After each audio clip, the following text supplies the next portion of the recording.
Hey there, kids. I definitely need to retime that intro music. Jeez. Cutting out 20 seconds before the damn timer is up. What's up with that? Crazy. Anyway, welcome to Tuesday edition of the Child of Mecha live stream. I'm your host, Tim, the one and only Child of Mecha. Let's see. So last night we worked a little bit more on the shield and everything, and we got some things mocked up. The kind of filler piece we got mocked, and shaped to the shield and all that. So that's looking good. Spent a little time after stream doing some monotonous stuff, basically shaping the other side to the arm. And that took a pretty good amount of time, I won't lie.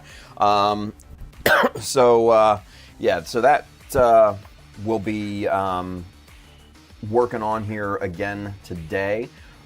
It's shaped really, really nicely. We're going to continue kind of getting that rough detailing up on the shield and everything here real quick, and we'll continue on. So let's see. So I'm excited this morning, this afternoon, because they just released about maybe an hour ago the new trailer for one of my favorite TV shows, Ted Lasso. So if you're not familiar with Ted Lasso, I'm not sure where you've been since COVID, but maybe crawl out from under that rock.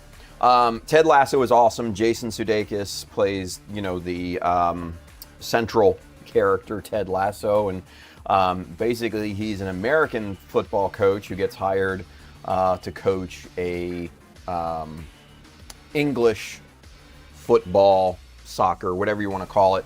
I know the proper term is football, but it's such an amazing series. Love it. It is probably my second favorite TV show of all time. It's like that good, in my opinion. So they released the trailer for season 4, and it's coming back in August. And I'm watching it squealing like a little girl. I'm like, ah! So yeah, I am pretty excited about that. Pretty excited. It's very, very good. Super funny, very touching, just a lot of positivity in it, and I can understand why it was so freaking popular during COVID, because that kind of hope and positivity, I think, was really lacking during that time. But yeah, super excited, super excited about that. And then, so let's jump into it, shall we? And I've got some other ideas that I looked at last night as well. So I have some ideas for kind of the legs and things like that too. So I'll kind of show you that idea first, and then we'll jump back into the shield. So let's get over here to camera 2. All right, so this piece here, we pulled out this piece. This is from the Julia Regenlays. I believe that's how you pronounce the name of it. And this is, what is this? This is like a knee armor. Yeah, it's this piece right here, right? So that piece. And I really like the shape of it.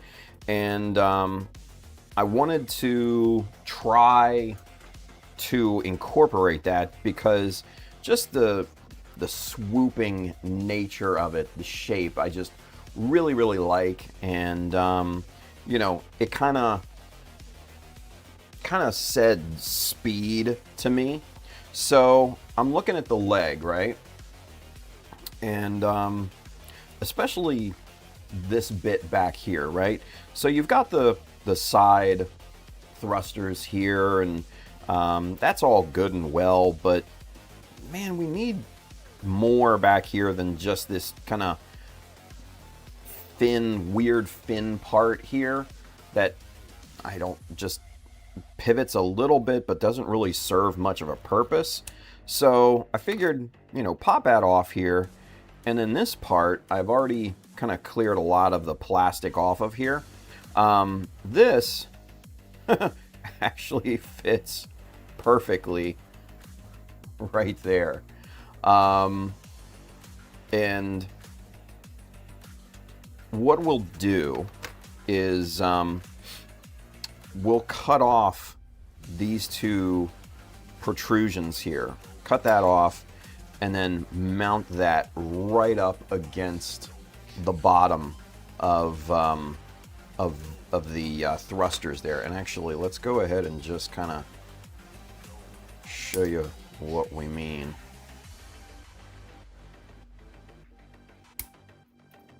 There, so kind of flatten that out, right? And then, and maybe change the angle a little bit to make it, you know, kind of swoop. Well, shit. There's that, right? But maybe kind of change the angle to make it swoop a little downwards, and then put a thruster bell in there. And obviously, you can see by the shape of the foot here. We may want to trim that back a little bit, but yeah, that I think is going to be really, really cool. It's definitely going to give it a lot more speed. There's no doubt about that. But I think changing the angle slightly downward and trimming a little bit more off of that, shortening that up and putting a you know, a thruster bell in there, I think is going to be the idea. So I'm excited about that. That looks pretty good. I like the look of that. I think that's the direction that we want to go. And yeah, so that's what we'll do. But we'll do that later. We're not going to do that right this second because I want to get back on the shield and kind of you know, show you guys everything. So here's the shield kind of mocked up here. This is all just, you know, yellow tacked together, you know, poster tack, whatever you want to call it. And so it's all just temporary in there. And you've got the block piece here that we cut down to form around, you know, this piece here. And so that fits real nicely. And then now this curve here actually fits really, really well now with the arm itself, right? So just like that. So that fits like butter. Perfect. Just, yeah. Perfect alignment. That looks really, really good. That comes up about, the top of the shield comes up about, you know, midway across the tricep. So I think that looks really good. The hand doesn't protrude out the bottom or anything like that.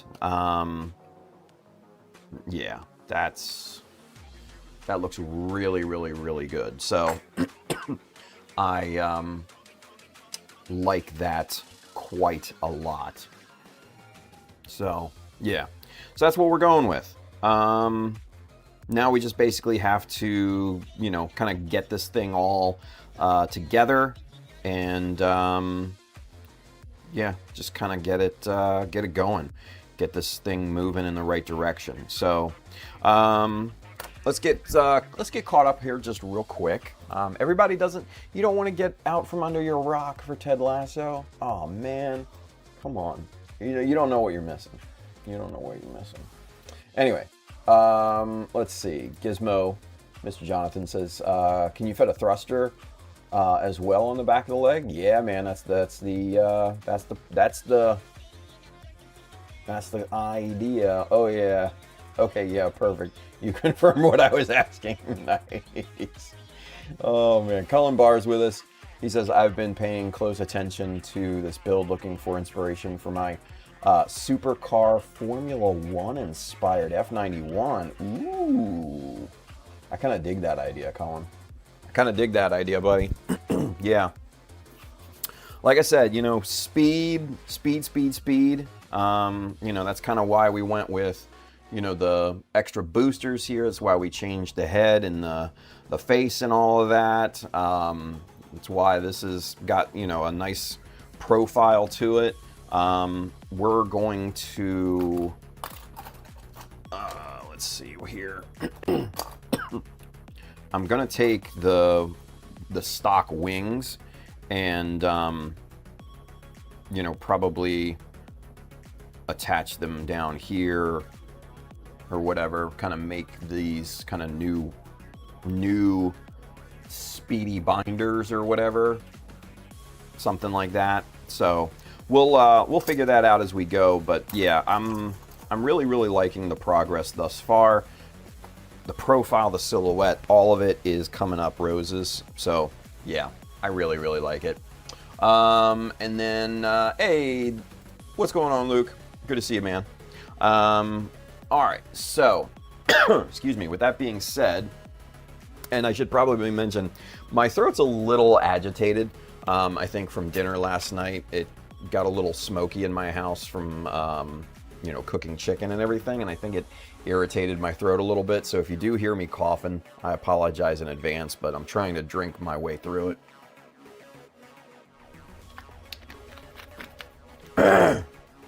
But yeah, it's not fun right now. Anyway, all right.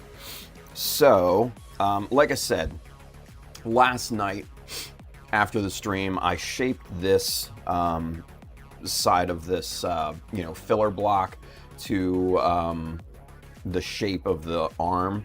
And that was, like I said, that was just tedious work. Trust me, not something that you would want to watch on stream. Just a lot of, you know, back and forth, a lot of work on the 1, 2, 3 blocks, kind of just getting it nice and square and everything. And yeah, very uninteresting, you know, type of work, but you know, important to what we're doing here, right? So yeah, so that looks really good. Like I said, it conforms to the arm very nicely. So next step, I think, is basically to try and add some kind of detail parts to the sides here. Just some, you know, plastic strip that, you know, basically just ties this all together and eliminates the need for, you know, filling and all of that on the side here, and it'll make it visually interesting as well. So I think that's what we're going to do here today. Now, let's see, we've got this is 3.2 millimeter, and yeah, so basically we're just going to cut some Gundam futuristic style shapes just to, you know, cover the line and everything here. And yeah, I think that's what we'll do going forward to kind of cover up the seam and everything, and it'll make it easy. And then it will also center that block onto that ridge there, and make it easy to attach at that point as well. So in fact, what I'm gonna do excuse me, is maybe pull out the 4.8, and let's see. Yeah, I think the 4.8 is gonna be the way to go. So, all right, so pull a strip of that out, pop that back in the drawer, and then let's figure this out here. Let's see how much of a length we need for this guy.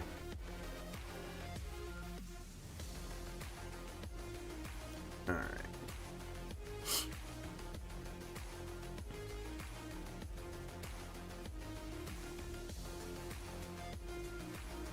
So 22-ish millimeters. 22-ish millimeters. So, I told you it was going to make an appearance, because it always does. My favorite tool of all time. Boom. The chopper. The chopper. All right. So, with that being said, we've got our little L square here with metric on the side. Let's get this dialed in.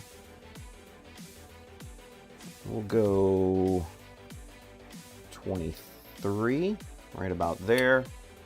Boom.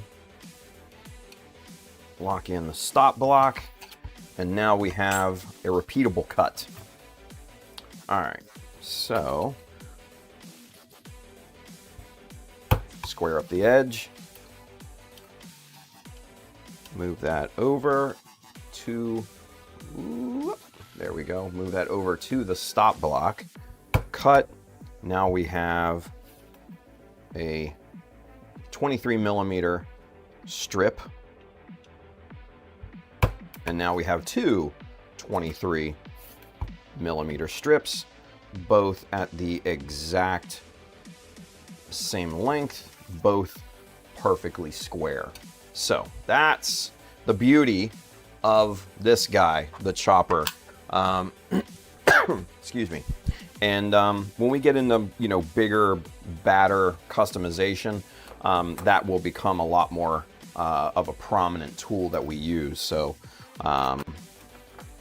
stay tuned for that. Yeah. All right. So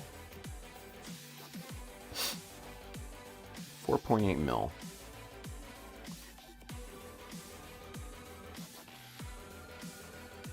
Definitely longer than what we need, and that's perfectly fine. That's actually what I want.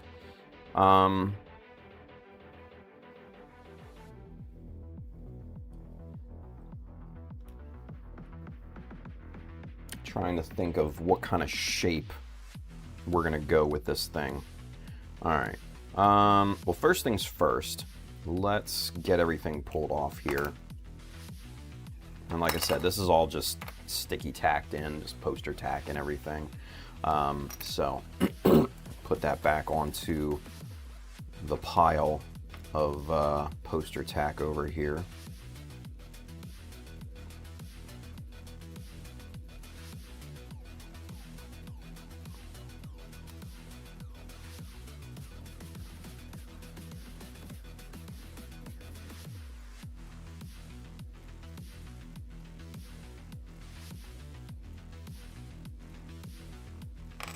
And as you can see, if you ever have problems getting poster tack off of a piece, just use more poster tack and pull that off of there. It pulls it right off the piece. So like, you see that little residue right there? Just, now it's gone. Boom. Gone. All right. And then we've got this little bit stuck in there. And there. You can kind of see the little nub that it just came out. So super easy to clean poster tack that way.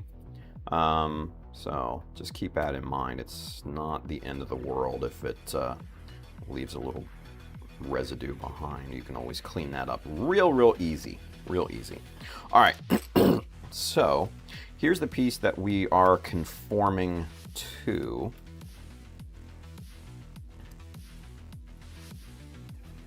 And there you can kind of see the block that we made for it, right? All right, so what we're gonna do, mark our line here.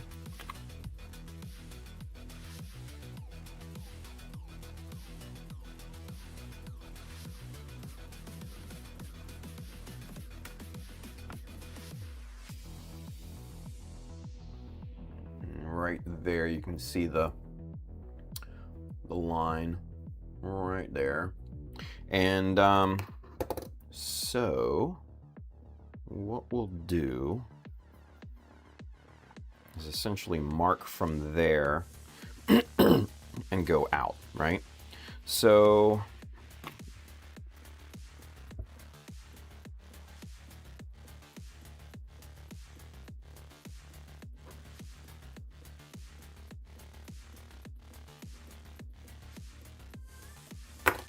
there, mark that. Okay, perfect. All right, so let's get the good old scribing jigs out here. We're gonna need the 1mm because that's the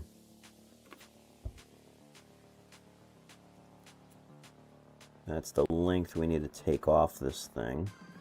And we're gonna do a little bit of layout first.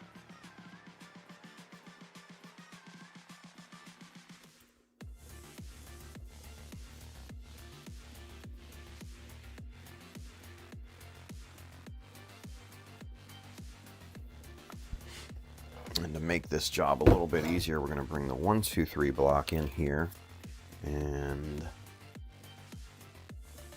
have this aligned that way. Make it easier on us.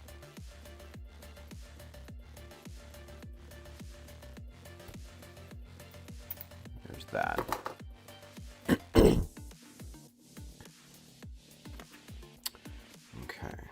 So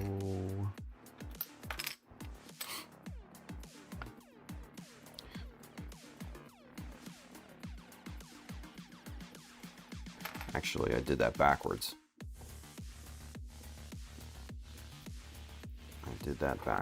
We need to go this side and cut off because that raises up. So basically, we need to cut off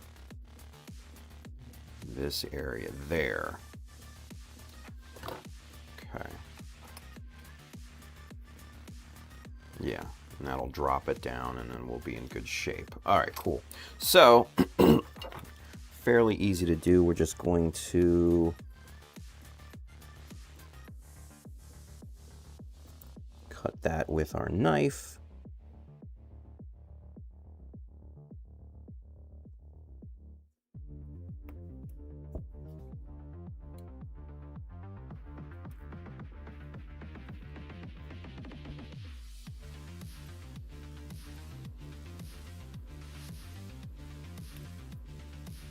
Square up those cuts. All right, so now that should fit very nicely on there. Yep, fits good. All right, jolly good. Okay, so now we've got that. We've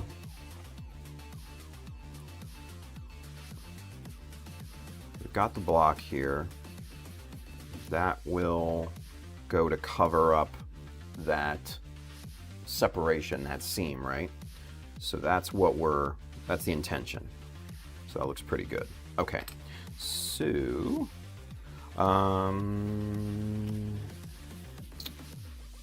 what else do we want to do here?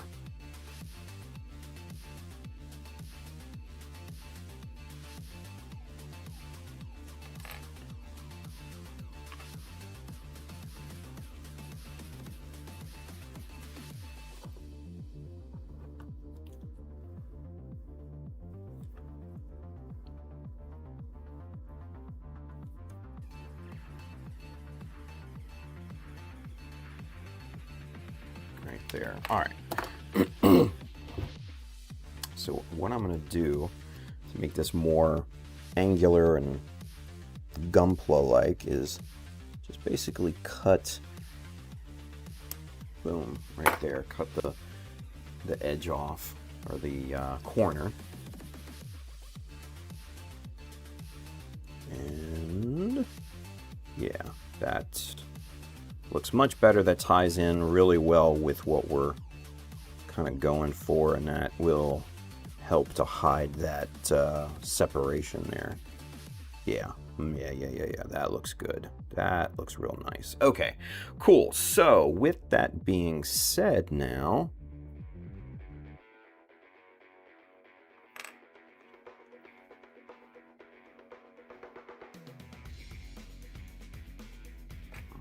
let's get this all back on here, this whole assembly here, and then let's do some creative shaping and all of that.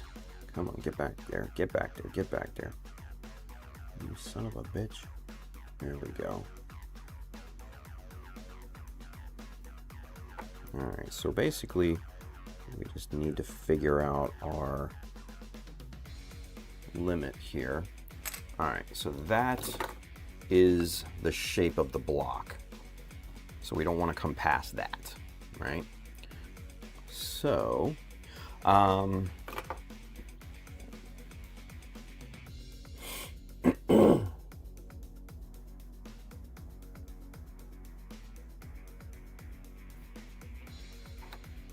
what I'm thinking here,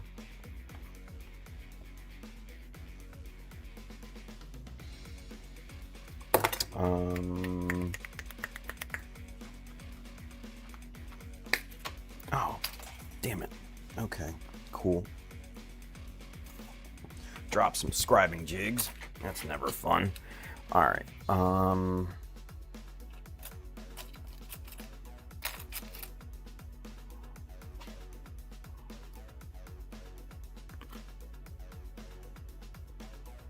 Nope. Okay. So we're going to pull out the other angled scribing jigs. No, we're actually not. Okay. Well, fuck it. Let's freehand it. All right.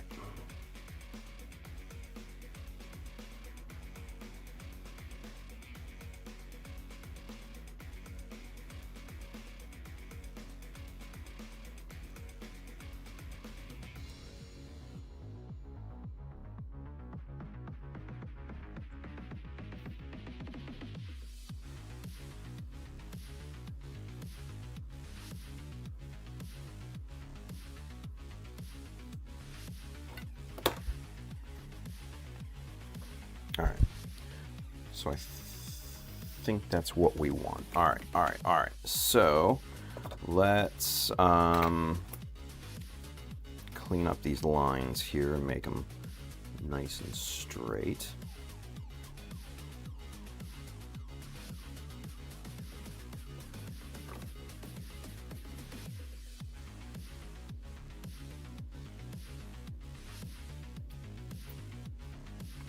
That, and we're going to use the edge of the scribing jig to make this line nice and straight, and we're kind of going parallel with the angle, just like that. All right, so there's our layout. I think that looks pretty good. Yeah. All right. Let's go with that. And let's get to cutting.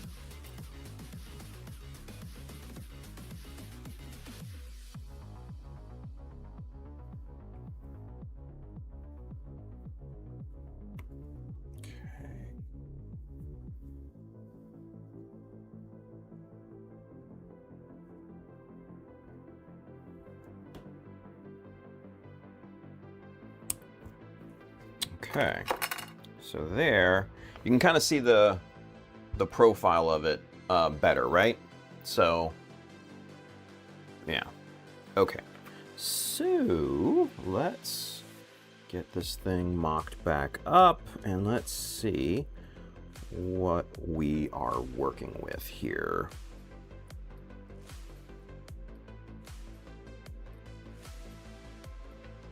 Oh yeah. Oh yeah. Oh yeah. I like that. I like that quite a lot. Okay, let's get you guys super zoomed in here so you can kind of get a better look of it. All right. So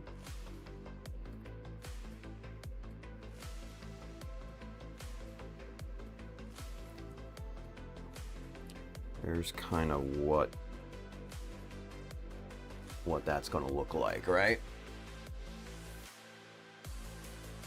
Yeah. I like that. I like that.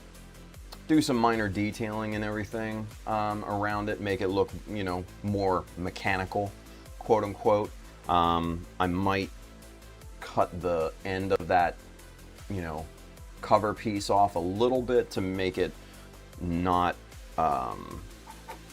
even with the connection, you know, cut off maybe a millimeter from the front there. Yeah, I think that's what I'm gonna do. I think that's what I'm gonna do. All right, let's do that.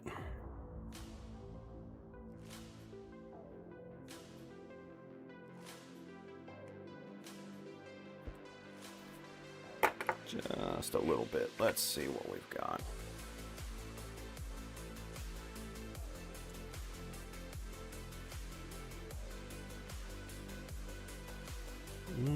Nope, needs a little bit more. Okay.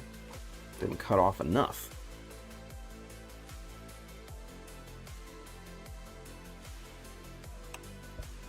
Let's see what that looks like here now.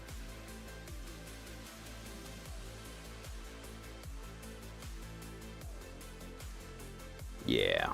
Yeah. That's better. That's better.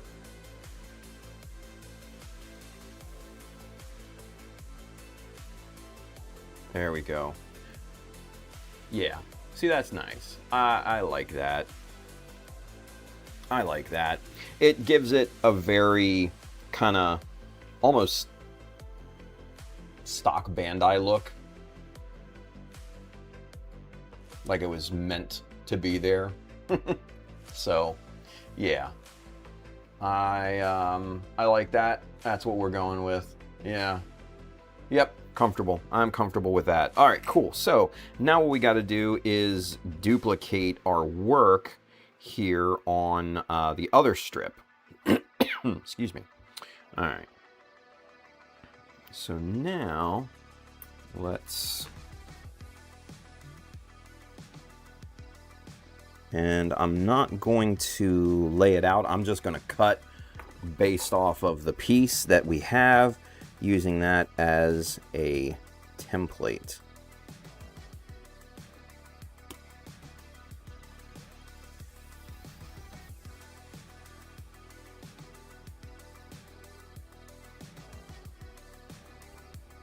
And mind you, I could tack these together with a little super glue and everything. I just don't want to at this point. Tacking and separating and everything is just tedious shit. And I just would rather just go, cut, mock it up, glue it, boom, Bob's your uncle.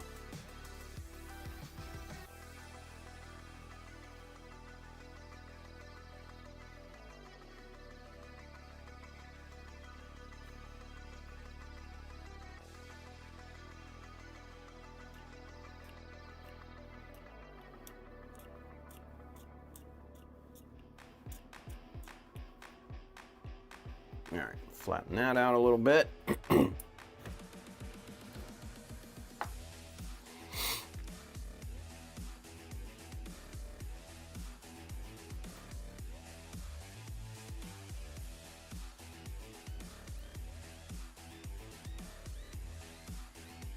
need to turn this around here.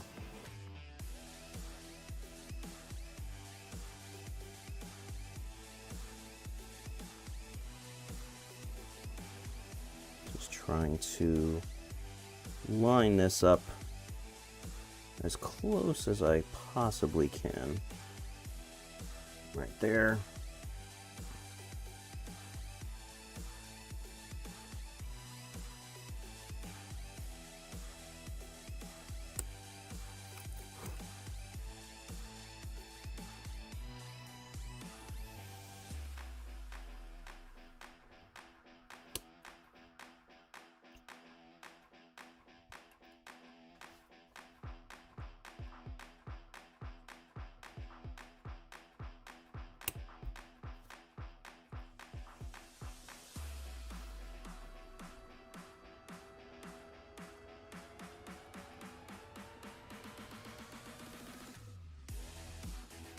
All right, let's see how we did, kids. Let's see how we did.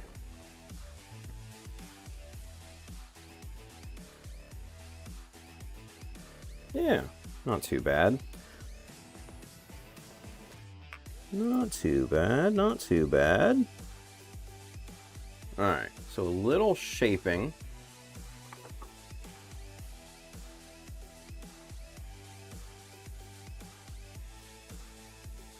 Just to even things up a little bit here.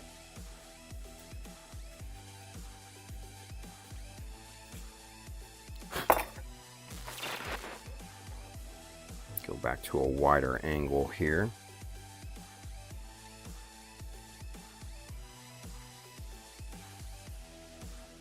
Okay. That's nice.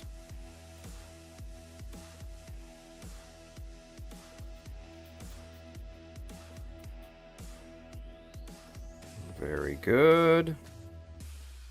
All right, so all the angles are pretty flat and level. Just need to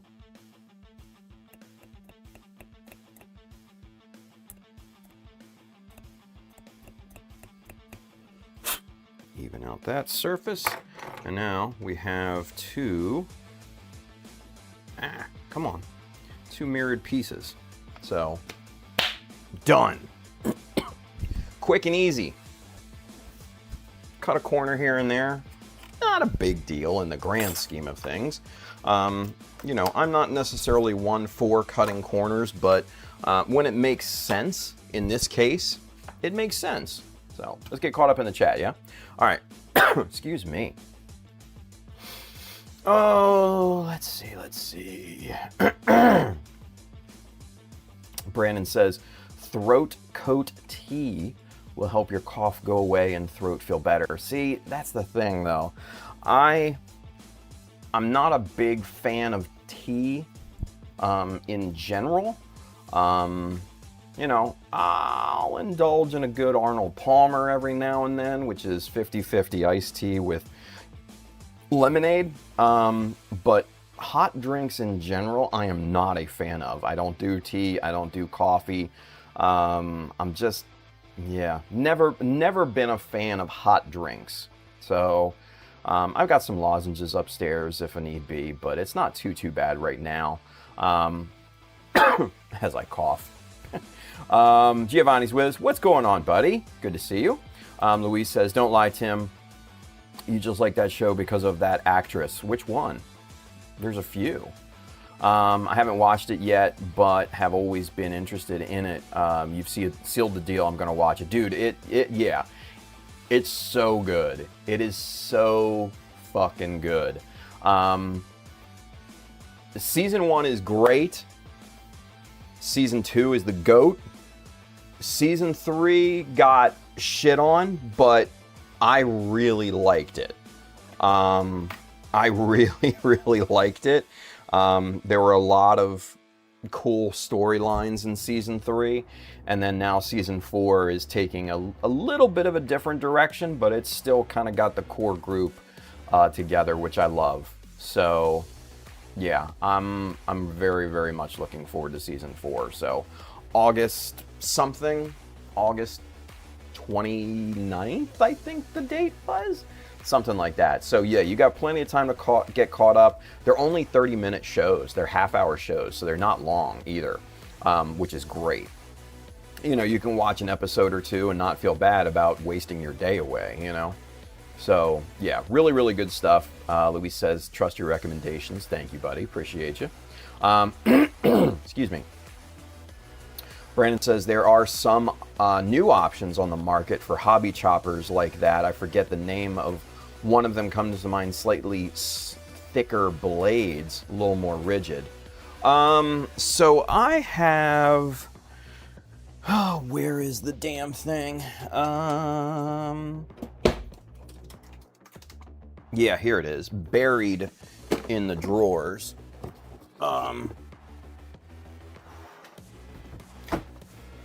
That guy, right? So this is to me the cursed chopper, and I'll tell you the story of why. Many moons ago, New Type, the online company, which I am not a fan of, and I'll kind of explain that here in a moment, sent me this to review, and I don't like this as much as the chopper. It's well made, don't get me wrong. It's very nice material. The arm is nice and stiff and rigid and everything. Like you said, you have these adjustable guides to get angles and stuff. You have a built-in stop block, all of that. That's all cool and everything. But I didn't feel the accuracy was as dialed in as it probably should have been with this. But, in a pinch, I would absolutely use this type of thing.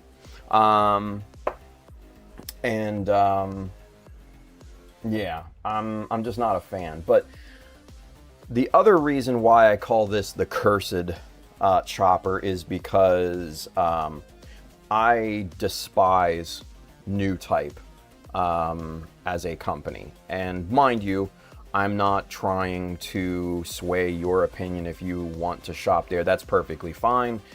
They crossed me and, several other people. It did not leave a good taste in my mouth. Let's put it that way. I don't know if you remember, but several years ago, before COVID, they did their little convention thing out in California, and they invited me, they invited Zach, and they invited Joel, True Gunpla, all three of us to come out and have tables and stuff like that, and make appearances and put on some tutorials and things like that. And let me go back to camera one so I can tell this story here. We're excited about that. We're posting and everything, blah, blah, blah. And, excuse me. So, we're getting closer and closer to the date of the convention and everything. And, the three of us, me, Zach, and Joel at the time, were all, very much associated with USA Gundam Store for, good reason, right? Adam is our friend. We've got his back through thick and thin. We support him. He's a good dude, and he does good work. And so, New Type was putting out Google ads masquerading as USA Gundam Store, but the link was going to New Type's site, which is very much a shady practice. That was not cool. We asked them to take, yeah, Frankie. Yeah, did I hear New Type? Fuck them. Yeah, and Frankie's another, kind of part of this story here too. So we asked them, hey, you know what, we want to do this convention, but, we're associated with Adam, please take these ads down. Adam, asked them politely, hey, this is a bit misleading, can you please take the ads down? They fucking refused. They refused. Now, the ownership of New Type at the time was going through a transition. The previous owners, who now run, what is it? Robot Kai? Somebody help me out with that. Frankie, help me out. Ringer. Stop. Yeah, so I think it was Robot Kai. Yeah, Robot Kai, John and Bella. Thank you, Frankie. I forgot their names. Yes. Wonderful people, John and Bella. They have sent me things. They sent me the Kaizo chisels, the full fucking set of Kaizo chisels, without issue. Yeah, John and Bella are great people. Great people. Very, very nice. Give you the shirt off their back, the whole 9 yards. I don't know them, as well as I, say know Adam or anything. But from the limited amount of interaction that I've had, I have nothing but good things to say about them. Robot Kai is also a wonderful, company as well. And they were basically getting pushed out by new ownership. That's the reason why they have Robot Kai now. And the new owner, honestly, just took the whole operation in a very, very unfortunate direction, in my opinion. And then the dude is just kind of a scumbag too, in my opinion. And Frankie had some bad interactions with said guy as well. The guy just, I think Frankie treated you like shit that one day when you wanted to basically come in and help, set up like a build meet or something like that. And it just went through really a bad, transition of ownership. John and Bella, I believe, got pushed out, and New Type went into a, new, shittier direction. So we asked them to take these ads down. The guy said no. And so we were just like, you know what? All right, cool. We're gonna pull out of the convention.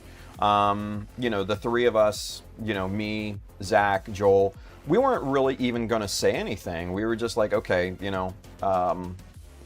respectfully, we are out. And then they wanted to charge us for the room reservation.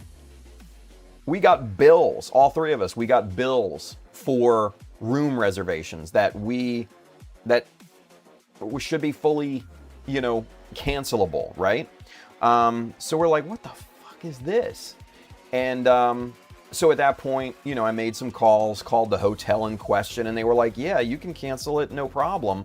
No charge whatsoever, just, have the people, just cancel it or put it in someone else's name, and it's not a problem. So they tried to stick us essentially with these bills that were, several $100s, because we were going to be out. I think it was in San Francisco at the time. And if you guys know anything, hotel rates in San Francisco are astronomical, probably highest in the country. Maybe second to Vegas, but they're very, very expensive out there. So they tried to stick all three of us with this, several $100 hotel bill, which was absolute bullshit. Because, like I said, we found out. We called the hotel in question and found that out. So we went back and forth with one of their minions over there at New Type, and then they finally, after several rounds of emails, relented, and they were like, fine, we'll just assign it to somebody else. So yeah, they tried to fuck us over with these bills because we backed out, because they didn't want to be shady pieces of shit. And then since that time, they've kind of gone down, a real shitty path of, going after other stores on social media. I don't know if you remember, but they went after HobbyLink Japan, which HobbyLink Japan doesn't hurt a bone in your body. Like, they have nothing but good things on social media. And New Type went after them in a social media post and threw shade at them, and it was just totally uncalled for. And they've done other bullshit posts like that. I believe they went after what's the store in New Jersey? I forget. Gundam Store, Gundam. Yeah, Gundam Store. I don't know. Anyway, they went after them. Yeah, Gunblue Luke says, I remember that HLJ post. Yeah, that was crazy, right? Yeah. And that's what I'm talking about. Their whole reputation for me went down the shitter. They lost all credibility, lost complete honesty. Gundam Planet, thank you guys. That was the one, Gundam Planet. Yeah, they threw shade at them too in a social media post. And I'm like, get the fuck out of here. Where do you guys get off, you know, throwing shade at other stores like that? It's all competition. Like, it's stupid. Absolutely stupid. Yeah, Frankie, and remember when they had their con, they charged per person per panel. Yeah. They nickel and dimed the attendees to death. Just any little bit of money they could squeeze out of people, that's what they did. Very, very fucking shady. And I think that's the only reason why, well, one of the big reasons why I should say, that they haven't had that damn thing again. So yeah, you know, if you want to shop there, it's cool. I get it. You know, everybody's gotta watch their own wallets and everything like that, which I 100% understand. But, you know, for me personally, and I think for several others, it's just, they're just shit. They're a shit company, in my opinion, for legal purposes. Yeah, fuck them. They're dead to me. That's why I call that chopper the cursed chopper, because they sent it to me. And this was kind of before all of that went down, but yeah, it's just absolute fucking mess of a shop. So that's basically the story with them. Excuse me. So yeah. Anywho, let's get caught back up. Yeah. All right. So Michael Dawson, he says, I just brought down my suitcase from upstairs, and guess what I found? Mark II Deep Striker, perfect grade unicorn, and a GR, what is that? GR Rizal. So that was the what, Type C? Yeah. The khaki one and all of that. Yeah. I forgot I had those in my backlog. I forgot I even had anything up there. Oh, Jesus. Brandon's got a question. We have a question. He said, have you seen or used the photo etch metal scribe templates? There is a bunch out there with lots of useful Gundam shapes. Yes. And actually, now that you mention it, where are they? Because I actually have some. Here we go. So again, our friends at Hasegawa come in hot with these. These are, you know, their tri-tool line of shapes, and you know, these are super thin conformable shapes. You know, you've got rounded squares, you've got different circles, you know, pill shapes, rectangles, different shapes there. So yes, I have these. I have this one from Hobby Mate, which is just basically, you know, other sizes of rounded squares and things like that. I think I have some others in here somewhere, but I am not 100% sure exactly where.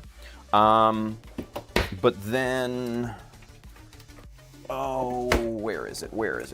Here it is. One of my favorites, and this comes in super handy, especially with, you know, working on models that, you know, are in the metric system. This is a metal, it's a little, just a tiny bit thicker than the photo etch, but it's still obviously very thin, pliable.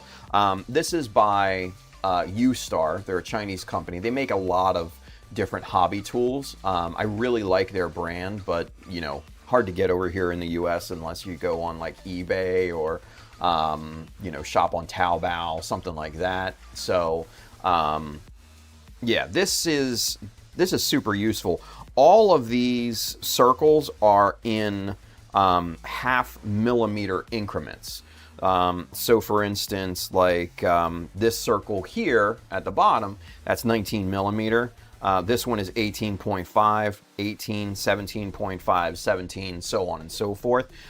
This comes in super, super handy when I need actual, circles and everything like that. So very, very useful there too. I just like the fact that it's in metric, yeah, that's one of the other ones that I like a lot. So yeah, I use the scribing guides sometimes, but I'm old school, man. I'll use tape and layout and the scribing jigs and stuff like that more than those pattern kind of things. So Giovanni says it's good thing you're using those scribing jigs. I have them, but I don't know how to use them. Usually I used scribing tape. Yeah, exactly. They come in super handy. You just kind of have to come up with, creative ways of using them, Life Death, what's going on, dude? Greetings and salutations, everyone. How's everyone doing? I sliced my finger last night, but doing good. Ooh, shit. Tim, the color scheme for the Rizel sounds amazing. Oh, yes. So that's one thing I forgot to tell you guys about here on the daytime stream. So last night, I showed everyone the color scheme that I chose for the Rizel. And let me show you guys here because I love this idea. But we're going with the toasted marshmallow color scheme. So let's see. Here we go. That's basically the color palette. So I am probably gonna remove one of the colors, probably this one, because a 5-color color palette, that's hard to pull off. So I'm probably gonna remove this kind of light khaki-ish color. Go with more of an ivory, kind of off-white, kind of creamy style white-ish, and then you kind of muted kind of orange, your kind of mid-tone brown, and then a dark brown. That is not black, that is a very, very dark brown. So I dig this color scheme, and I've already come up with an insignia mascot, and yeah, he's going to be a marshmallow, kind of aggressive look on his face, and flame coming out of the top of his head. So yeah, I'm looking forward to that. Yeah. Life Death says, I hope the emblem is a marshmallow with a World War II-esque helmet and a tough-looking face or wild face, haha, or 40s pinup style like the old bombers and planes had. Close, yeah, close. Michael says, no tea or coffee, that's un-American. Yeah, dude, I can't do the warm drinks. It's not, yeah. Giovanni says, I have the exact red one. I don't like it. I'm looking to replace it. Dude, get here.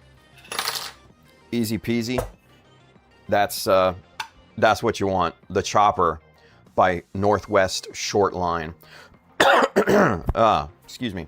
Not sure where you are in the world, but Giovanni, but if you go to Evergreen scale models, the ones that make the plastic strips and everything that I use, I believe they have it in stock sometimes, and they're very, very more reliable, for me whenever I need to get stuff like that.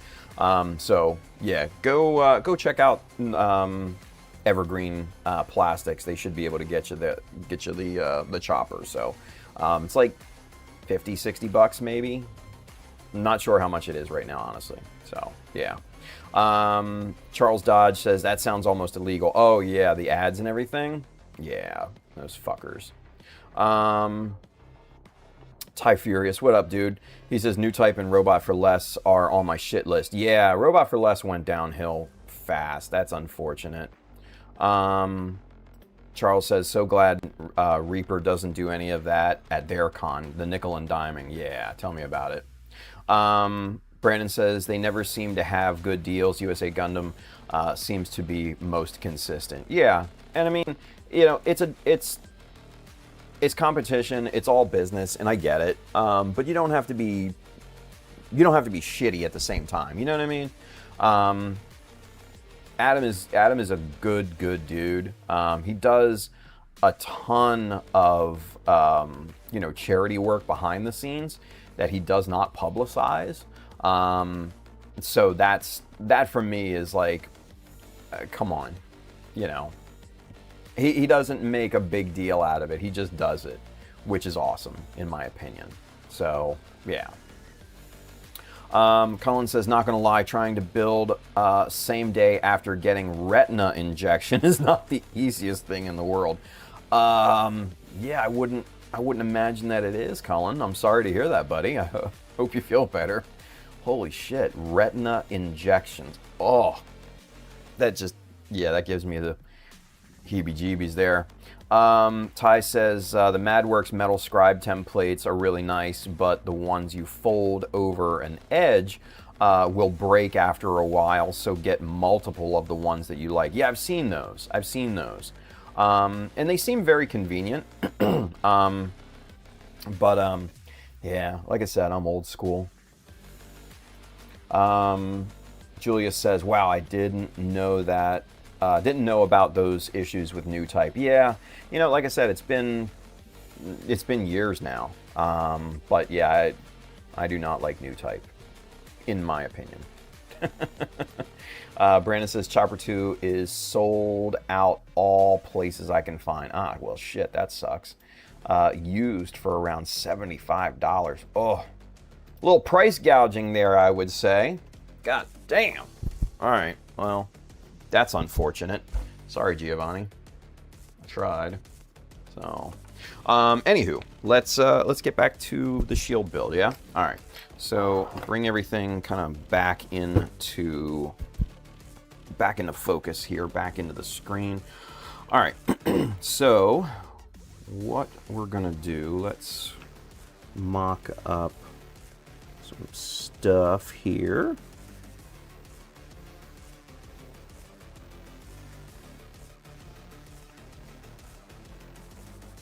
Okay, so yeah, I'm not going to be able to hold that properly with that hand. I need the left hand to do that. All right, so what I'm trying to do is mock up and get an outline here so I know where to apply glue. And there we go. All right. So there's that. All right. So we're gonna again use little plastic magic here on this guy. Excuse me. And let's get this glued up here.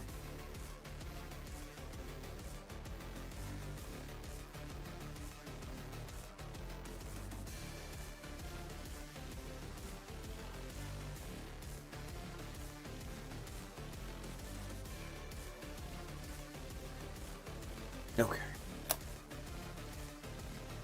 And shit, where'd the block go? There it is. All right.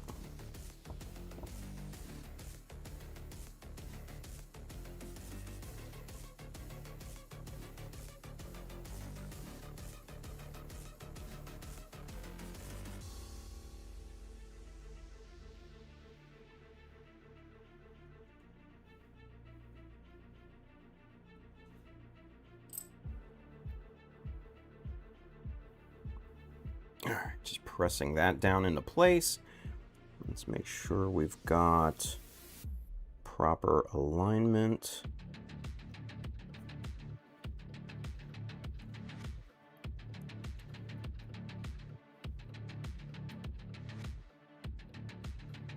Yeah, good. Good. All right, so now we'll do the same thing to the other side here.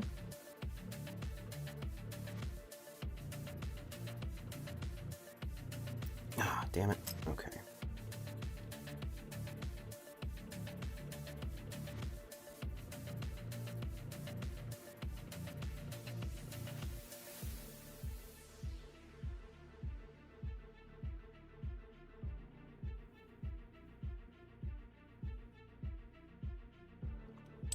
Okay, so hold that ever so carefully.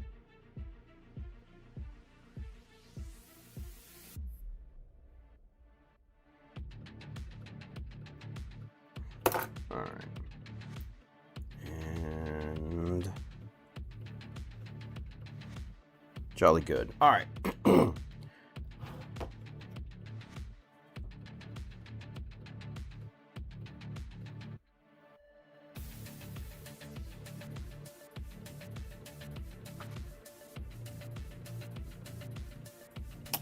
All right, so put that off to the side. Get this. Oh, come on, buddy. Come on, buddy. Ah, shit, that. Yeah, all right. Fucked up the timing on that one here.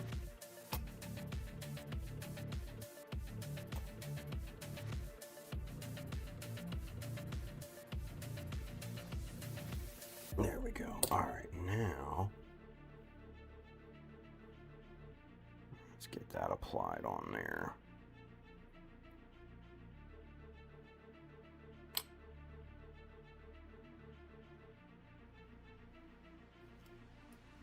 All right.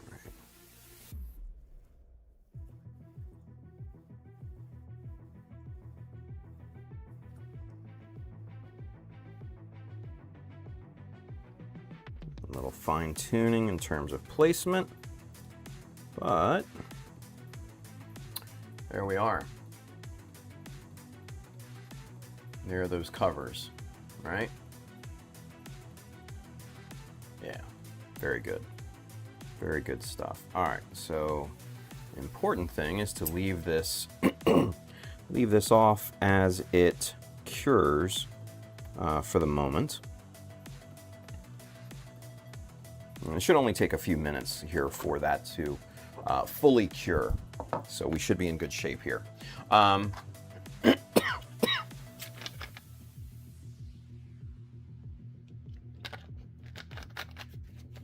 man.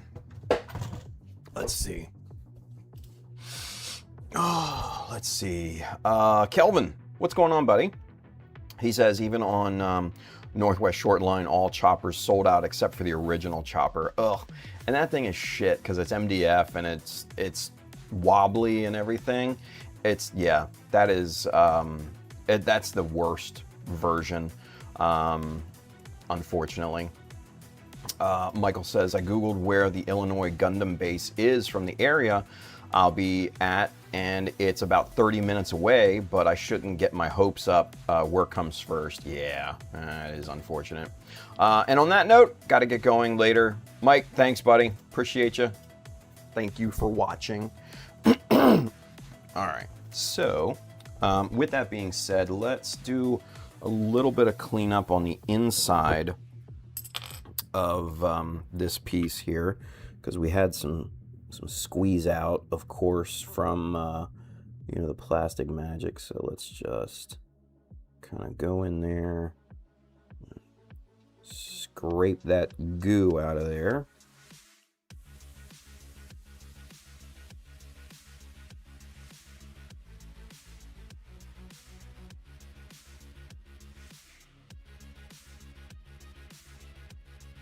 There we go. All right. Good stuff. And now, let's see. That should just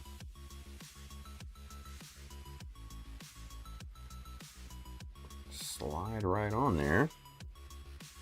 Very nice. Very nice. I like that.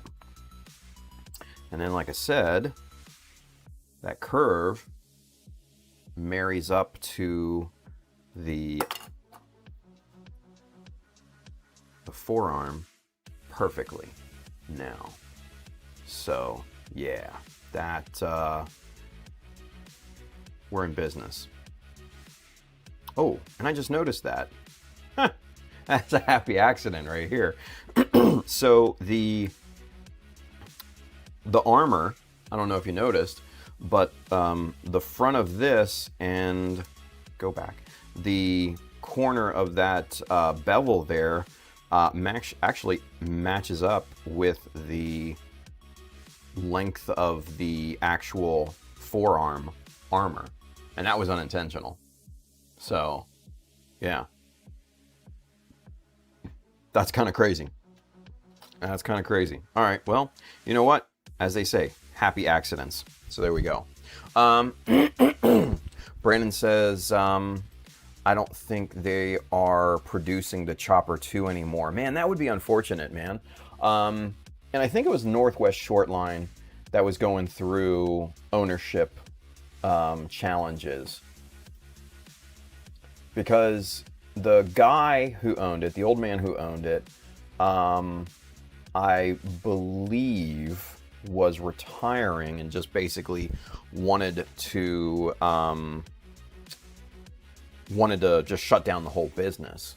But the employees didn't want that, and they wanted to buy the company, and I think the old man didn't want to sell it for a good long while, but then the companies did eventually buy it, and I think they were going through some struggles, some production struggles and things. So that would be unfortunate. Let's see here.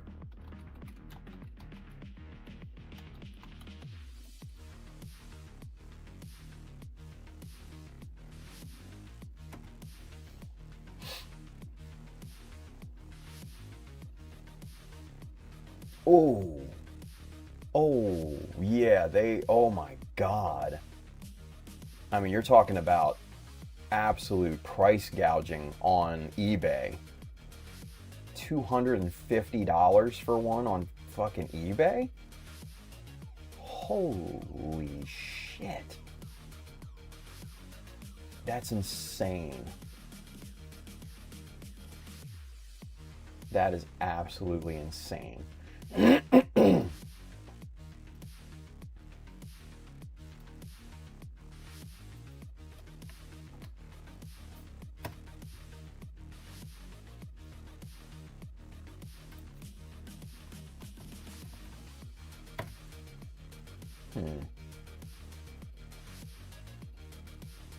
Yeah, see, and I can't really find any news about the company either, unfortunately.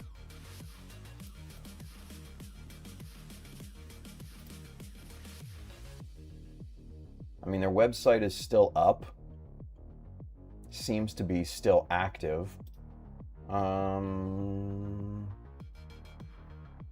Let's check their social media pages here and see.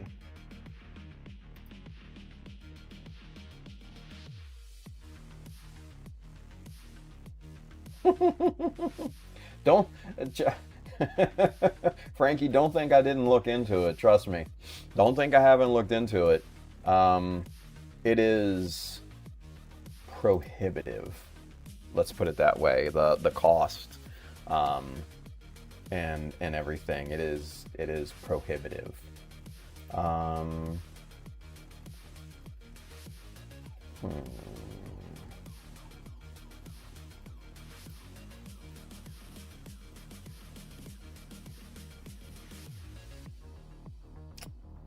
Yeah, see, that's not their...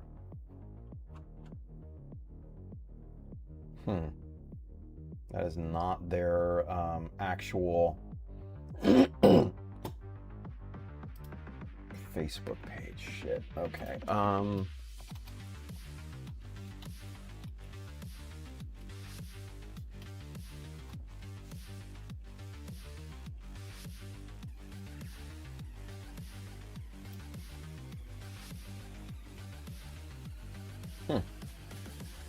So as of January 15th, they were posting new products.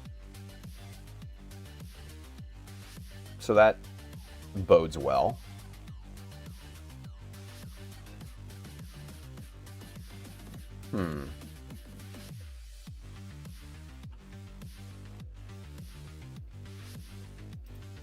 I don't know. Waste of time. Anyway, oh, good. I was actually gonna suggest somebody do this, but Brandon just emailed them about their production. Will update when I hear back. Thank you, Brandon. Thank you for taking the opportunity to do that. Lock behind patents, I'm sure. Actually, no, that wasn't the case. It was the machining and everything. Because let me explain. So with this chopper, it has one pivot point, right? And it comes down and gradually cuts through the plastic, like, you know, kind of like this. So it hits an edge and it gradually cuts through that. Well, as it cuts through, that starts to split as the blade, you know, goes through. Now, mind you, with thinner stock, it's not a big deal, but if you've ever tried to cut thicker or wider stock, it starts to become an issue in terms of, you know, that straight cut and everything. One absolute genius motherfucker back in the day, in the early maybe 2010s, on a railroad for all things forum, came up with a design, a guillotine design, basically, and it had multiple pivot points. So basically the way that it worked was this, right? So you had two supports. You had the blade here, right? There's the blade, and then, you know, a support bar here between that, and then kind of a longer arm here, and pivot points here, here, here, and here. And so basically how it worked was the blade came straight down onto the piece, and it was fucking genius, absolute genius of a design, very elegant. And he actually used to make those for, you know, the model railroad you know, fans and stuff like that back in the day. And then he stopped, so I looked at,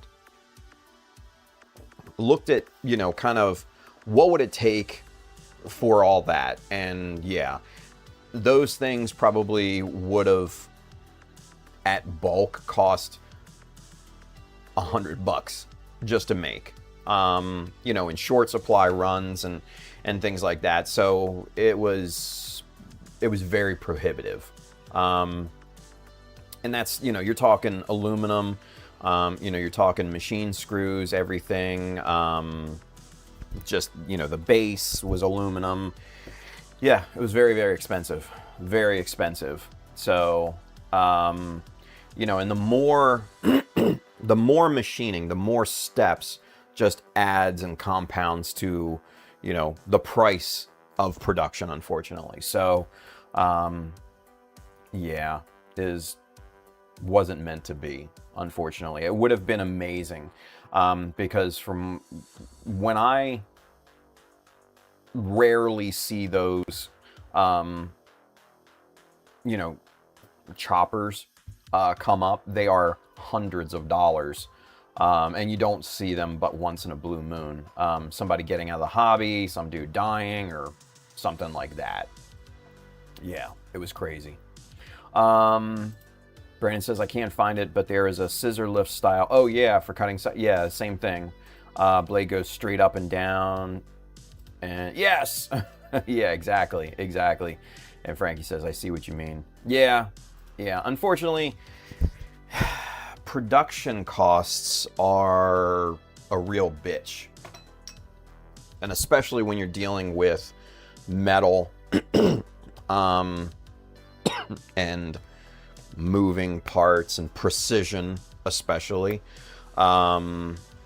It's one of those things. Frankie says, so my chopper was an investment. Yeah, exactly.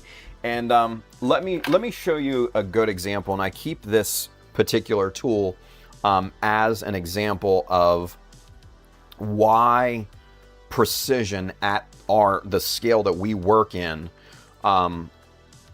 why it matters so much.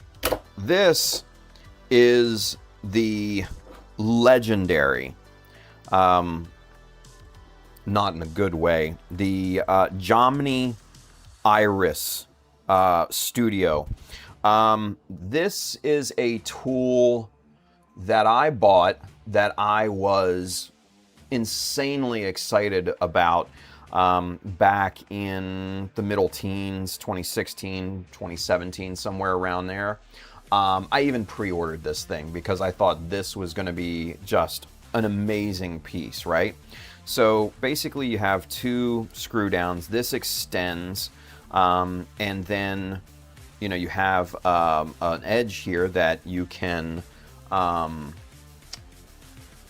put a plastic sheet down here, cut to whatever length that you want. Also had a ruler here, but as you'll see, that wiggle, that's a problem because that leaves it not straight at all. So, and the farther you pull this thing out, yeah, look at that. Look at that slop. That is absolutely, that's absolutely uncalled for. That's absolutely insane. It's just, yeah, 100% shit. And they riveted this thing together. This isn't like, precision put together or anything.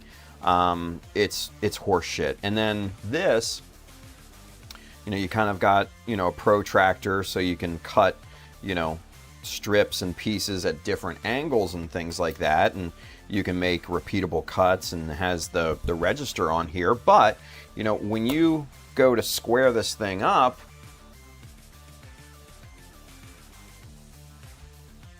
that's square on my 1, 2, 3, but that's not even registering at 0. That's like 2 degrees off, right? And it's just, yeah. And this tool is a good reminder to not believe the hype with things, because the proof is in the pudding. And this was an absolute shit sandwich that a bunch of us bought. I know Mike Wine bought one of these. I think there were some other folks that kind of, bought these that we were kind of like really, really excited about. And yeah, they, Jomny Junior, Iris, whatever, shit the bed with this. And obviously they never made another tool again under that name. So, yeah, that's, it's not great. So, yeah, man, don't believe the hype for all these, different tools and things like that. Because a lot of the times it's too good to be true. And that's a great example of it. So, anyway. Yeah, can't believe people are scalping choppers, right? $250? Holy shit. It's like selling RAM right now. It's crazy. Charles Dodge, Kickstarter win. I wish, man. Oh, man. Cullen Barr, terrible. Yeah, terrible. Mushinin, what, you don't want your cuts to be several millimeters off? Right? Or several degrees, for that matter. Yeah, dude. Oh, my God. Just, and funny thing is, when I got that, I was so hyped to get it in the mail. And then when I pulled it out and I'm looking at it and I'm like, what the fuck is this shit? I was so bummed, you guys. Like, I was heartbroken. I was so looking forward to using this thing, but yeah. C'est la vie. Calvin Branham, Northwest Short Line is, for the most part, yeah, a model railroad detail, replacement part, tool, and scratch build company. Absolutely. You know, they make different, you know, like different wheels for, you know, trains and things like that, gears, all sorts of weird train-related, you know, detail parts and things like that. So, yeah. I hope they come back with it because it's an amazing tool. I guess we'll see, right? Brandon emailed him, so hopefully they'll hear back, or he'll hear back, and hopefully give us an update. So that would be amazing to find out what's going on with them. So, all right. Anywho, let's get this back into focus here. All right. So we've got our covers that slots on perfectly, and I will eventually pin this into place. So basically, I'll drill in from the bottom, you know, with a, you know, one of my pin vices and everything, and that way we'll get another, you know, really nice solid connection point for this, so it's not going anywhere. Yeah, we'll be in good shape as far as that goes. Excuse me. Greg Blair's with us. Howdy, Greg. Mushinin says, we talking about the Chopper 3? Actually, it is the Chopper 2. I think this is the Chopper 2. But yeah, this one. The classic. The classic. This is my absolute favorite tool in my arsenal.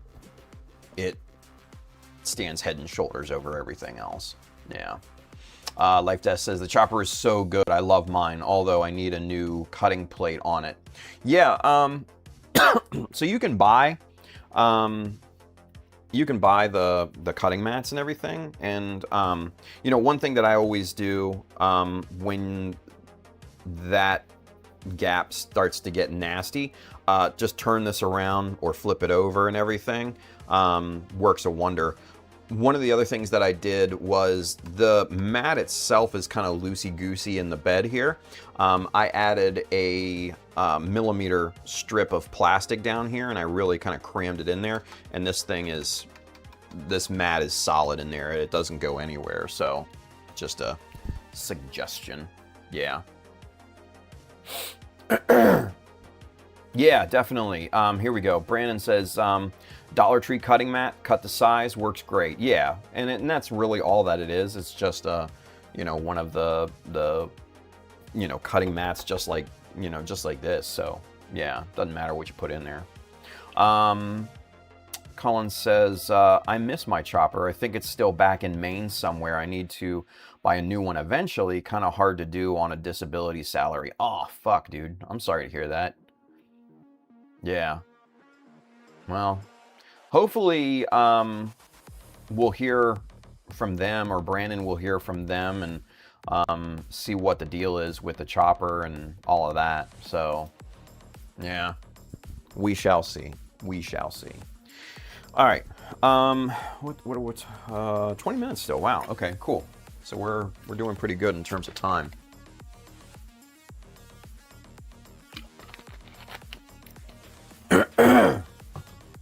Ay. Excuse me. All right. So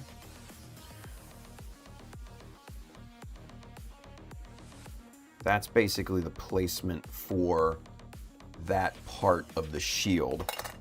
Now, where did the other part get to? I just had it. Here it is. Come on. All right. So that slides under there. That looks real good. All right. So what I think we'll do next. What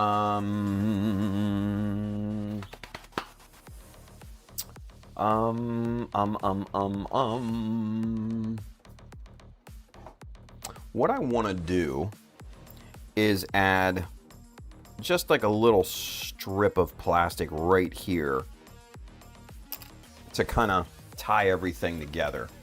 And I think 2mm will be a good height for that, right? And what do we want to go with here? 5mm? Yeah, that seems about right. I like that. 5mm seems comfortable. Let's go with that.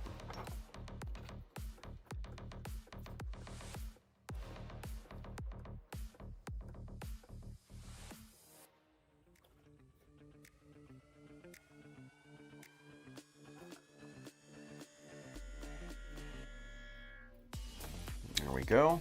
All right, put that off to the side. Now, what I want to do is keep one edge square, but then angle the other side here,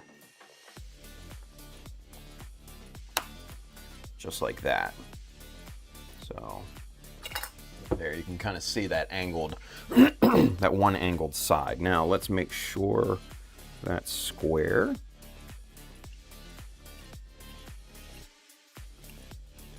A little fine tuning there, but that looks pretty good. Oh, you son of a bitch. All right, we got a little fine tuning here.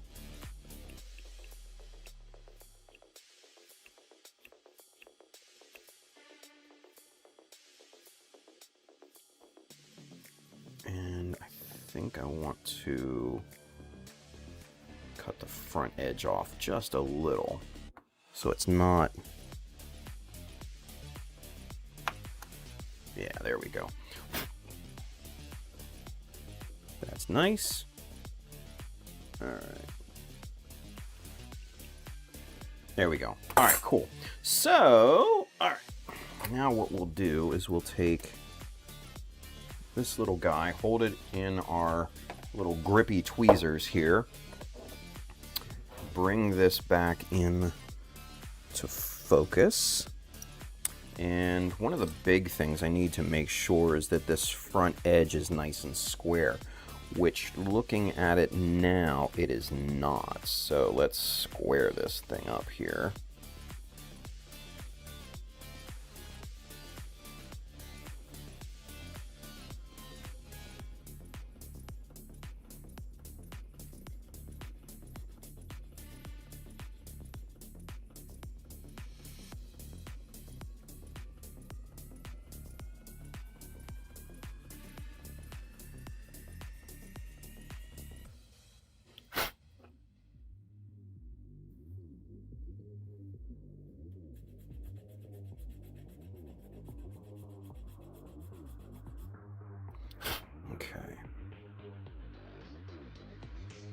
It's getting there. It's getting there. I'm going to take a little bit off of this front side here.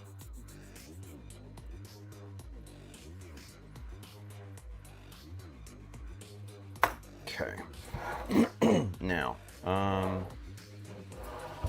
this is another good reason to have some 1, 2, 3 blocks, because this side is nice and flat and perpendicular to the sanding side, and we can just run this right along here and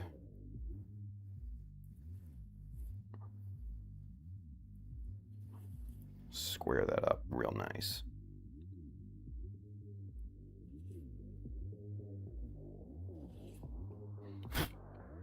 Yeah. Oh, that's perfect. That's perfect. Wonderful. Yeah, you can see. Let's get a centered there. Yeah, so you can see right there, that is now this edge right here. is now nice and square to everything. So, perfect. All right, now, that left some gnarly sanding marks, so we're just going to come back with the fine chisel and just kind of, or fine file, and just kind of knock that down.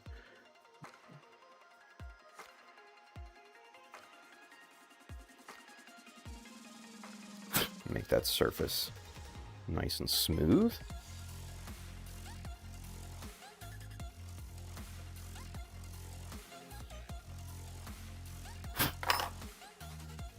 Yeah, there we go. All right, cool.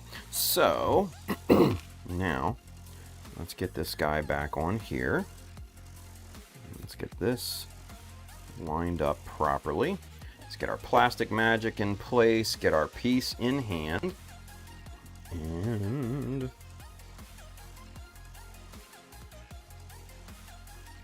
right there.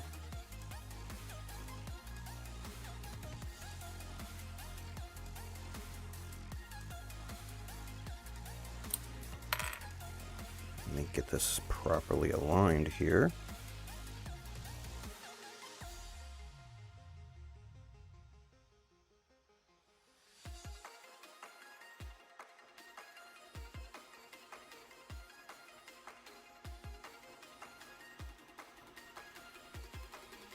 Yeah. And then press it down. Make sure it's straight. All right. Now, for safe measure here, what I'm gonna do, just go around the perimeter of this thing. A little bit more plastic magic. And bada boom, bada bang. All right, so now we have that. That looks pretty nice. And then let's get our other pieces popped on here. And then once that's together, that is gonna make it look like it's protruding from the connection point. Yeah. Yeah, I like that. Yep. That looks pretty nice. That looks pretty nice. I dig it. I dig it. All right. Oh, man. Cullen Barr says Chopper 3, the red edition, cuts 3 times as fast. Right? Yeah. That's funny. All right. So we got that. Good to go. What time is it? 1:48. All right. Not a ton of time, but still, we got enough time. Now, one thing I want to see here, because I want to see if this top edge is square to everything, because I have a feeling it is not in some way. Yeah, it is not. Shit. It's about a 0.5 millimeter high on this side, so it means we need to take a little off of that edge, because even a 0.5 millimeter, it doesn't sound like a lot, but it actually is at this scale. Your eye will be able to tell the difference.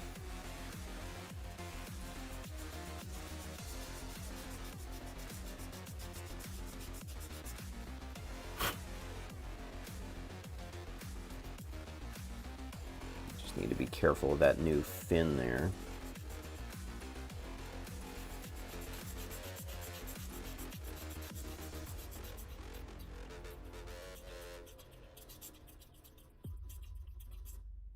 All right, let's check that and see. That looks perfect. Booyah. All right. Let's see if that's nice and straight now.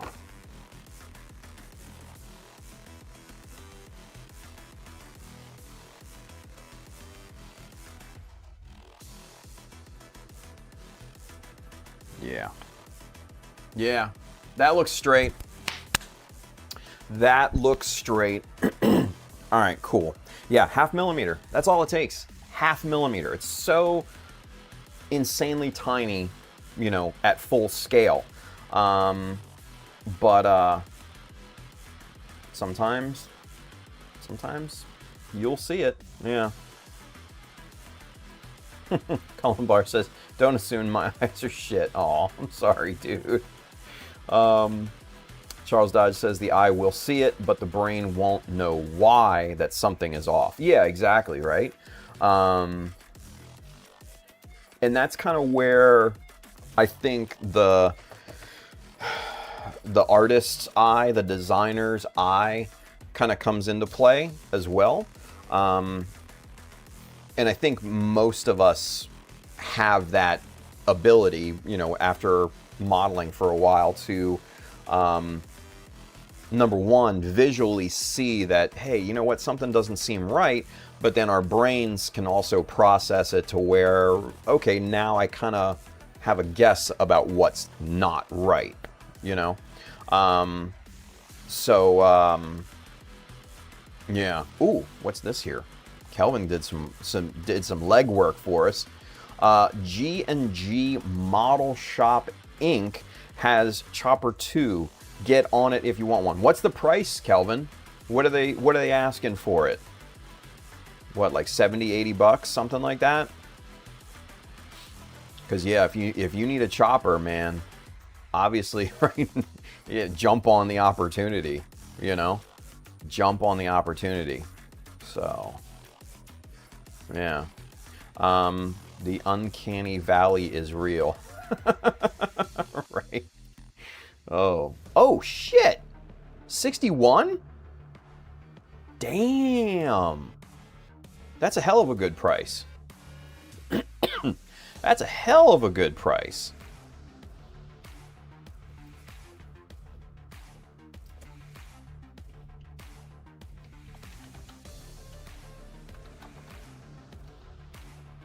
G&G Model Shop looks like out of Houston, Texas. Huh.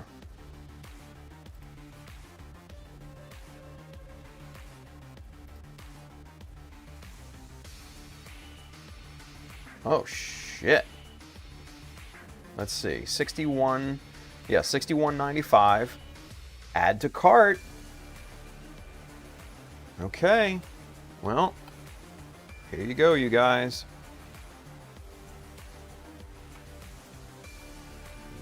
Get on it. There's the link. Seems fake. It's the flopper, too. Good one, Frankie. I like that. Charles Dawes says, might go get 1 or 3 and flip them for 150. Beat the scalpers. Holy shit, right? Oh my god, that's funny. Yeah, they even have the Chopper 2 replacement mats for $6. Yeah.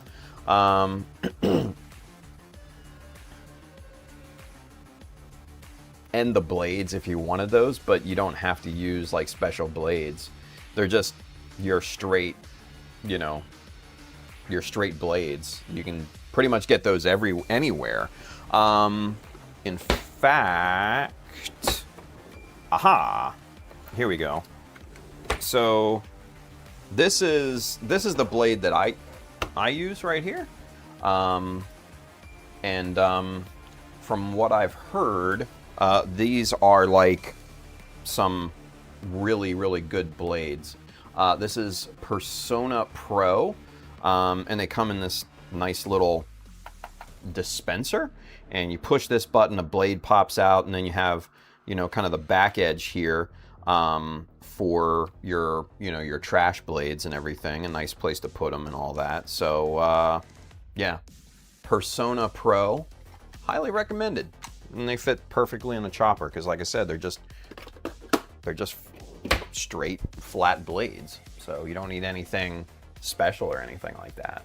But yeah, let me take a look back here.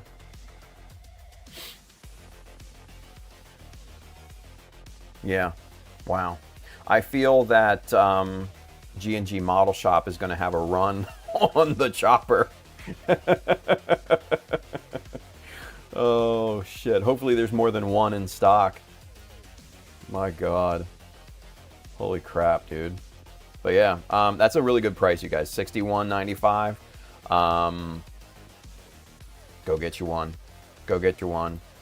Mushinin says, gonna go ahead and toss one of those in my cart for 61 bucks. That's a steal. Yeah. Yeah. It is. Saw one go for 150 USD 3 days ago. Yeah, I just pulled up an eBay listing. Somebody wanted 250 for it, and it looked like it was getting bids. So, Calvin Branham says, I don't do fake, right? The flopper, too. Oh, man. But, yeah. It's worth a shot.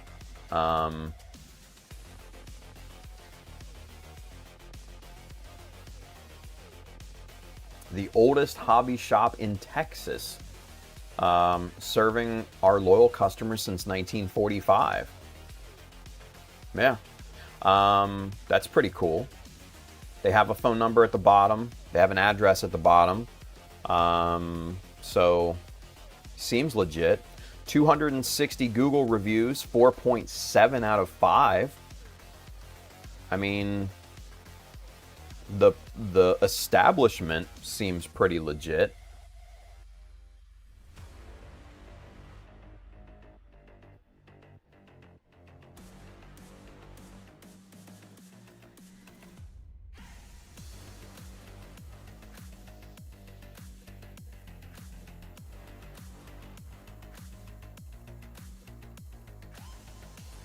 Yeah.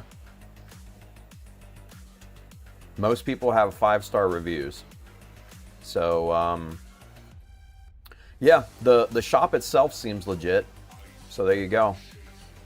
Yeah.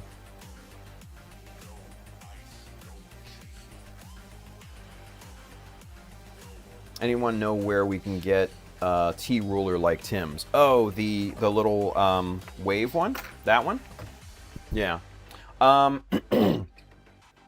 Brandon, HobbyLink Japan. HobbyLink's good. I like Hobby Search better. You know, the 1999.co whatever.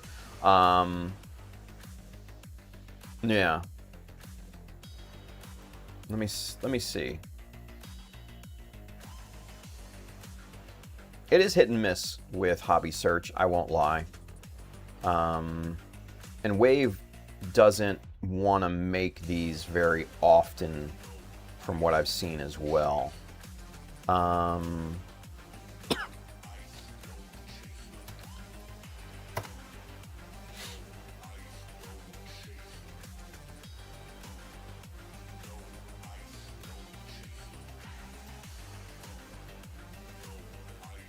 Oh, they have it in stock. Okay, cool. Yeah, they have the little one in stock. Is that the little one? Let me double check. Yes, it's the little one. This very one. They have it in stock. It's about $6 USD right now, through the conversion and everything. So yeah, great price. Great price. They also have started making, oh, do they even have it? They started making smaller versions too. Now keep in mind, there are 2 versions of this this T ruler, right? There's the small one, which that one is, and then there's the bigger one, which is that one.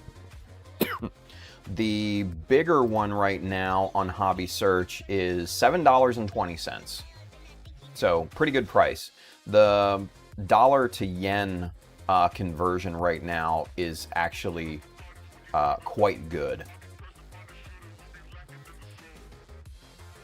Oh shit. Hasagawa. Wow. Okay. So the circle, that guy right there, come to find out, this is actually identical to the Hasegawa template as well. And they have that on there in stock, $9.39 after conversion. Yeah. Yeah, Hobby Search. All right, let me get you the link for these guys here real quick. I'll put it in the chat for you here.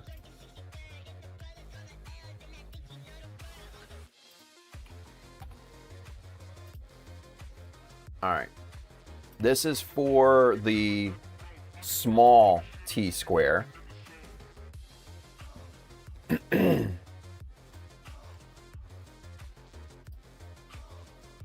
Now, mind you, shipping may be expensive, but Hobby Search is awesome. So I highly recommend their store. I never had an issue with them. They have tons of shit. That second one is for the larger T-square.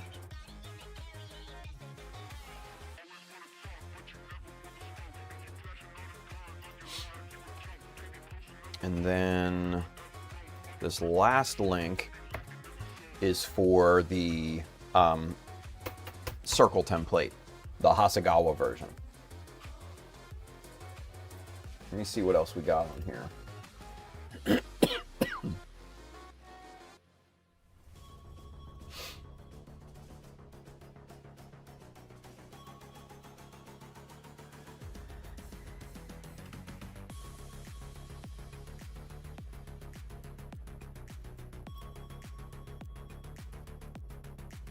Oh, no fucking way.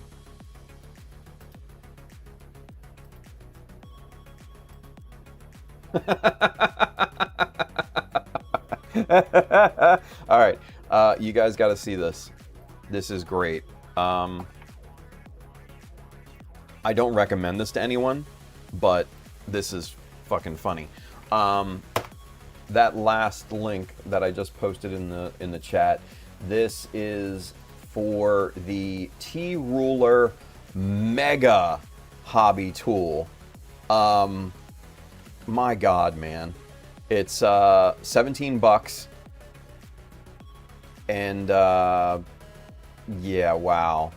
Goes out to 30 centimeters long and then 7 centimeters in width. So you got to think, this one is 25 millimeters here, and then it goes to, or 25 millimeters, yeah, so 2.5 centimeter, and then it goes out to 10.5 centimeters, so 105 millimeters, right? The bigger one goes out to 35 millimeters, and then goes out to 15 centimeters, right? This big boy, the width here goes out to 7 centimeters, and then the length, holy shit, is double this, so it goes to 30. That's insane. That's insane. There's a joke about compensating in there somewhere, which I'm not gonna do, but my God. Holy shit. But yeah, so there you go, you guys. If you wanted to get the wave, T-squares, the circle, and all of that, it is right there in the chat. Go get you some. And yeah, go get you a chopper too. Brandon says, I have the Trumpeter Master Tools T-Ruler, small size. It's not as nice, but can be bought from USA-based sites for cheaper. Yeah. So, Pro T posing. Heyo.